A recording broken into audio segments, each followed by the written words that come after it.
할렐루야. 하나님 앞에 영광이 된 줄 믿습니다.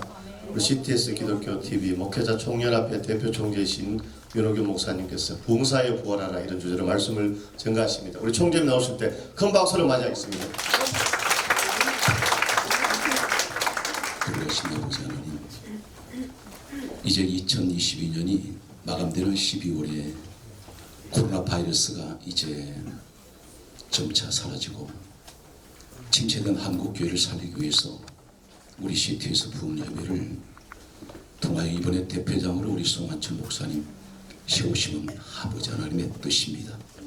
영광 홀로 받으시옵시고 침체된 한국교회를 살릴 수 있는 부흥사 중에 부흥사 단체 중에 최고의 단체로 우리 CTS 부흥예배를 축복해 주옵소서.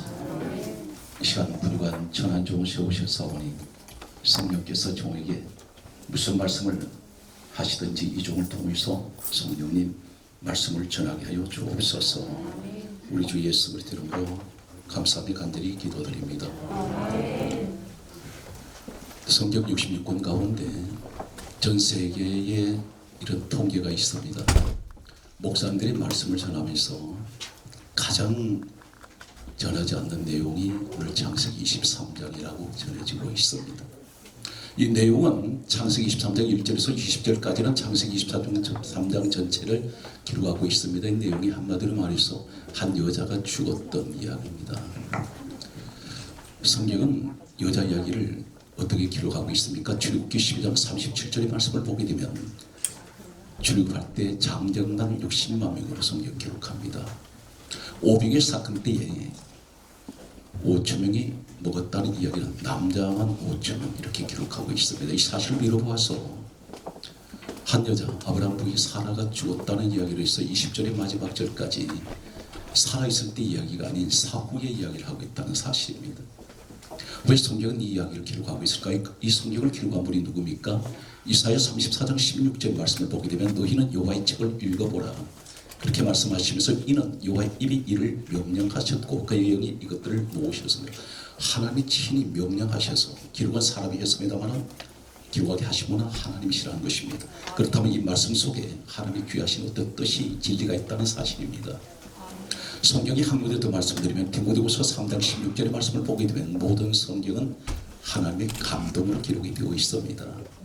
그래서 성경 강조하기를 잠언 30장 6절에 너희는 말씀 외에 다른 것을 더하지 말라 그렇게 말씀하셨습니다. 철저하게 그렇게 말씀하신 하나님께서 이 사라 이야기를 이렇게 기록하고 있습니다. 창세기 23장 1절 말씀 보게 되면 사라가 죽었을 때 나이를 127세로 기록을 하고 있습니다. 여자 나이를 밝힌 적이 없습니다. 아브라함 같은 경우, 노아 같은 경우에 야곱이나 이삭이 죽었을 때 죽었다고 끝나버립니다. 그런데 이 여자는 특이하게도 죽은 이후에 성경은 자세하게 기록을 하고 있습니다. 그가 어디에 묻혔는지 그리고 자세하게 어디를 매장지로 삼았는지를 기록하고 있는 내용은 무엇일까요? 한마디로 말해서 로마서 4장 11절에 믿음의 조상은 아브라함입니다. 우리의 믿음의 롤 모델은 인류가 시작된 이대로 하나님을 믿는 모든 사람들이 인류 종말이 올 때까지 주님 다시 올 때까지 믿음의 모델은 아브라함을 이야기하고 있습니다. 우리 목회의 모델이 누구냐면 아브라함이 되어야 됩니다. 그런데 성경이 이렇게 강조하고 있습니다. 요한복음 8장 56절에 너희가 아브라함의 자손으로 믿는다면 네가 아브라함의 사람이라고 믿음의 사람으로 믿는다면 아브라함이 행한 일을 해야 될 것 아니냐 그렇게 말씀하고 있습니다. 그렇다면 이 사라 이야기는 한마디로 말해서 믿음의 조상 아브라함 이야기가 완전히 성경은 결론이 여기 있다는 사실입니다. 우리 이 사실을 놓쳐버리고 있습니다. 그래서 외면할 때가 있습니다. 그 내용이 어떤 것인가요? 오늘 시간이 제한되어 있기 때문에 몇 군데만 우리가 살펴보면 오늘 왜 이 말씀을 주셨을까요? 창세기 23장 3절 말씀 보게 되면 아브라함이 성경에 이렇게 기록합니다. 사라의 시신 앞에서 일어나 이렇게 기록합니다. 그리고 나가서 묘장지를 찾는데 지명을 하게 됩니다. 그것이 창세기 23장 9절에 밤물이 있는 막벨라 굴을 매장지로 삼게 됩니다. 이 내용이 왜 이렇게 기록하고 있습니까? 하나님께서 지명까지 이름을 기록하시는데 3절 말씀에 오게 되면 아브라함이 사라의 시신 앞에서 일어나는 이 말씀은 저는 이제 방송 설교를 227교구에 계속 전하다 보니까 20년째가 되었습니다. 자연히 성경 원어를 중심으로 성경을 볼 수밖에 없습니다. 왜 그러냐면 다 번역된 것은 내용이 많이 왜곡이 된 것들이 많고 우리가 가지고 있는 성경은 원어에서 약 10,000가지가 오류가 있습니다. 그래서 우리가 성경 번역된 이 성경을 보면 몇 번 번역이 되냐면 6번 번역됐습니다. 영어 성경은 무려 13번 번역됐습니다. 그런데 오늘을 보게 되면 이 히브리어는 헬라가 또 구약은 히브리어로 신약은 헬라어로 참고로 말씀드리면 구약 성경 히브리어 원문을 보게 되면 여기서 창세기 23장 3절에 일어나 이 단어는 히브리어 원어는 34가지가 다릅니다. 자칫 잘못 전해버리면 전혀 의미가 다른 그냥 똑같은 일어나 그러니까 똑같은 단어로 보는데 그렇지가 않다는 사실입니다. 여기서 나타나는 일어나 이 말은 히브리어 원어는 쿰이라는 단어를 쓰고 있습니다. 아브라함이 일어났습니다. 시체 앞에서 일어났습니다. 쿰이 있습니다. 그런데 이 내용이 어떤 것이냐 똑같은 쿰을 사용하는 원어가 어디 있느냐면 이사야 26장 19절에 시체들은 일어나리이다. 시체가 일어난다는 것입니다. 다시 말해서 아브라함 믿음은 내 아내는 다시 부활을 할 것입니다. 이것을 쿰을 보여주고 있습니다. 또 한 군데가 어디 있습니까? 이사야 44장 26절에 보게 되면 복구시키리라. 이 말씀은 쿰입니다. 다시 말해서 아브라함은 어떤 믿음을 갖고 있냐면 내 아내 비록 죽었지만 내 아내는 다시 부활합니다. 다시 원상태로 복구될 것입니다. 언제 그런데 복구될까요? 언제 부활할까요? 성경 말씀은 이렇게 기록하고 있습니다. 창세기 23장 9절 말씀 보게 되면 아브라함의 밤벌에 있는 막벨라 굴을 지명하고 돈을 주고 사게 됩니다. 이 밤머리, 머리란 말은 히브리어 원어는 카체. 이 카체가 어떤 말씀이냐면 시편 19편 4절에 세상 끝날에 끝이라는 이 말이 카체입니다. 그래서 밤머리를 샀습니다. 여기서 한 가지 이상한 것은 창세기 49장 29절에서 31절 말씀을 보게 되면 마지막 창세기는 50장으로 끝납니다. 그런데 이상한 장면이 나옵니다. 아브라함이 죽었을 때 사라의 시신이 있는 밤머리에 있는 막벨라에 장사됩니다. 그런데 여기서 당연히 부부는 합장될 수 있습니다. 그런데 여기 성경 말씀 보게 되면 바로 아브라함 이 사라의 아들 이삭이 죽었을 때 아버지 어머니가 묻힌 것이 장사되어 있다 했습니다. 그것도 모자라서 며느리 리브가가 죽었는데 아브라함 여기 사라 그리고 이삭 리브가 아들 며느리가 같이 장사되었습니다. 그런데 3대째 야곱이 죽었을 때 뭐라고 이렇게 야곱이 유언을 남깁니까? 내가 죽으면 우리 할아버지 아브라함, 우리 할머니 사라, 우리 아버지 이삭, 우리 어머니 리브가 그리고 내 아내 레아가 장사된 곳에 나도 장사하라. 이 말씀이 창세기 49장 29절 31절 소개되고 있습니다. 예수님께서 이 땅에 오셨을 때에 부활에 관한 말씀을 할 때 이렇게 말씀하고 있습니다. 사람들이 부활을 가지고 논쟁할 때 너희가 아브라함과 나는 아브라함이 하나님이요 이삭이 하나님이요 야곱의 하나님이라는 것을 너희들이 읽어본 적이 없느냐. 이 말씀이 어디 있습니까? 예수님 오실 때는 신약 성경은 기록이 되지 않았습니다. 구약 성경만 있었습니다. 구약을 읽어보지 못했느냐. 아브라함 이삭 야곱이 한 곳에 있는 곳이 어디입니까? 바로 밤머리 막벨라 굴에 있습니다. 이것이 이제 부활을 의미하고 있습니다. 그럼 이 내용이 누구 이야기일까요? 전성경 한 손으로 쥐어짜면 무엇을 이야기하고 있습니까? 예수님께서 이 땅에 오셔서 하신 말씀이 이렇게 말씀하고 있습니다. 요한복음 5장 39절에 이 성경은 내게 대하여 증언하는 것이다. 예수님 이야기라는 것입니다. 한 걸음 더 나가서 우리가 잘 알고 있습니다. 모세율법이라고 말합니다. 모세 오경 신학적인 용어가 어디 있습니까? 창세기, 출애굽기, 레위기, 민수기, 신명기 5권의 책을 가리켜 모세가 기록한 율법이라고 말합니다. 그런데 예수님께서 이렇게 말씀하고 있습니다. 오늘 이 창세기 기록한 모세를 가리켜서 요한복음 5장 46절에 모세는 내게 대하여 기록하였습니다. 그렇다면 이 이야기는 예수님 이야기라는 것입니다. 무엇을 말하고 있습니까? 예수님께서 이렇게 말씀하셨습니다. 무려 요한복음 6장에 4번을 똑같은 말씀을 하는 것이 예수님께서 이렇게 말씀하셨습니다. 요한복음 6장 39절과 40절, 44절, 54절에 내가 마지막 날에 끝날에 내가 다시 죽은 자들을 믿음 아닌 자들을 살리리라. 바로 아브라함은 무엇을 가지고 있습니까? 우리가 생각할 때 아브라함이 예수님 뵀을까요? 고대 시대의 예수님 뵙습니다. 주님이 이렇게 말씀하셨습니다. 요한복음 8장 56절에 너희 조상 아브라함은 나의 때 볼 것을 즐거워하다가 보고 기뻐하였느니라 이렇게 말씀하셨습니다. 사랑하는 우리 부흥 목사님들께 당부드리고 싶은 것은 우리 신앙이 어떤 신앙 가져야 됩니까? 우리는 당연히 죽으면 앞으로 주의 안에서 주님 다시 오실 때 우리는 부활합니다. 그런데 이 사실은 죽고 난 후의 이야기입니다. 사후에. 그런데 부흥사들은 전 세계 어느 곳이든 다 다닙니다. 한 교회 담임 목사가 아닙니다. 그런데 성경은 아브라함이 살아있을 때 어떤 믿음을 가지고 있을까요?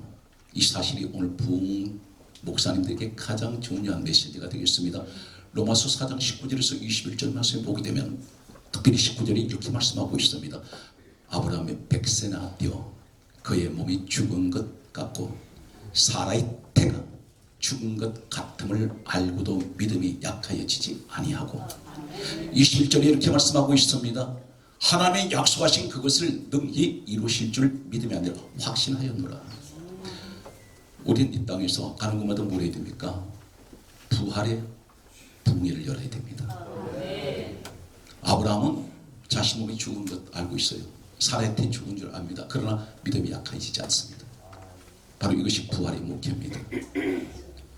저는 개인적으로 우리 비스 목사님 와 계시지만 약 한 5년 전에 한 5년 정확하게는 4, 5년 된 것 같습니다. 매주 통계 조사를 하는데 그 시골이라고 할 수 있습니다. 용인은 대중교통도 없어요. 그곳에 사람들이 비웃었습니다. 거기 들어가면 막다른 골목에 대중교통도 없고 성도들도 7, 80명밖에 안 되는데 그런데 거기다 교회를 120공사를 지으니 여기 문 닫는다 그랬습니다. 감옥 간다고 했습니다. 그런데 4, 5년 전에 통계가 16만 4천 몇백 명 등록을 했었습니다. 너무 이게 믿어지지 않는 일들이라서 더 이상은 통계를 뽑지 말라 그랬어요. 그런데 거기 다 모이면 얼마나 좋겠습니까? 많은 용인은 하나의 강을 얘기하면 흘러가는 중간 지대와 같습니다. 물이 고이지 않습니다. 전부 다 왔다가 형편 나아지면 다른 데로 옮겨가는. 그래서 지금 10분의 1 남짓 성도들이 있습니다만 중요한 것은 제 목회 현장에는 절망이 없습니다. 낙심하지 않습니다. 걱정하지 않습니다. 오로지 한 가지 부활 믿음밖에 없습니다. 우리 GTS 방송은 특별히 현재 우리나라에 약 300여 개 부흥단체가 있습니다. 유명무실합니다. 그런데 그 단체들 가운데 오랜 역사와 전통을 자랑하는 그런 단체도 있습니다. 그런데 우리 CTS 한 가지 특이한 것은 우리 CTS 방송은 한국의 글로벌 방송입니다. 그리고 86개 교단이 투자를 하고 이사들로 구성되어 있습니다. 한마디로 말해서 한 단체, 4단체의 대표장 자리가 아니라 86개 교단이 인정하는 대표장이 된다는 사실입니다. 그만큼 책임이 무겁습니다. 저는 사방에서 들려오는 손바닥 펴놓고 보듯이 다 알고 있습니다. 현재 이단 대책협의회 대표장도 맡고 있고 그러다 보니까 어떤 이단성이 있는 이런 경우 부흥사들이 다니면서 무엇을 하는지 알고 있습니다. 그런데 질책하기보다는 그분들에게 권면을 합니다. 이렇게 하지 말라. 왜 그러냐면 우리 CTS 방송 안에는 5개 단체가 있습니다. 이 단체 안에 많은 분들이 있습니다. 저희는 CTS 방송에 일원이 됐다는 것을 긍지를 가지시고 특별히 이제 우리 대표장님이 목사님들, 임원 목사님 다 이제 추대도 하시고 모셨는데 여기서 문제가 생기면 대표회장은 아웃됩니다. 갑자기 얼굴빛이 노래지는데 그만큼 책임이 무겁다는 겁니다. 그리고 우리 여기 와 계시는 우리 윤보안 존경하는 목사님, 송일현 우리 선배 목사님, 또 우리 동료 목사님, 소진우 목사님, 오만 목사님, 참 한국교회에 걸출한 목사님들이십니다. 그런데 제가 지금 돌아보니까 기라성 같은 목사님들이 어느 순간 다 사라지고 없어요.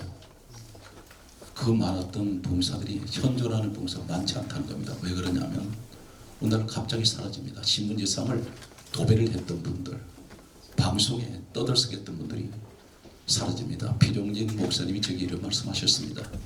오래전에 하신 말씀. 부흥사는 10년을 지나봐야 알아. 그 말씀하셨어요. 10년 전에서 사라집니다. 우리 그런 면에서 이 한철 목사님은 제가 기억이 40년이 넘게 부흥 활동을 하셨는데 이분은 어쩌면 현재 살아있는 부흥사의 역사의 증인이라고 할 수 있어요.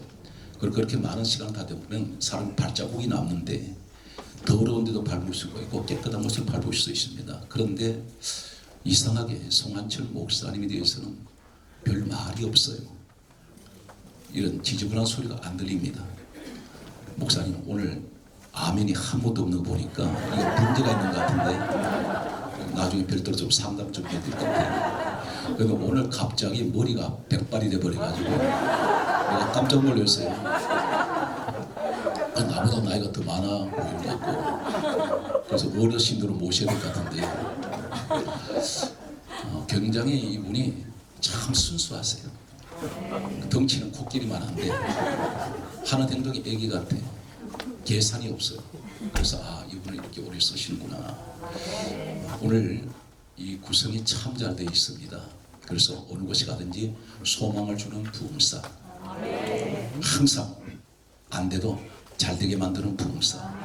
오직 예수님만 도려내는 우리는 최고의 우리 시티에서 부흥협의회가 되시기를 주 예수님으로 축복합니다.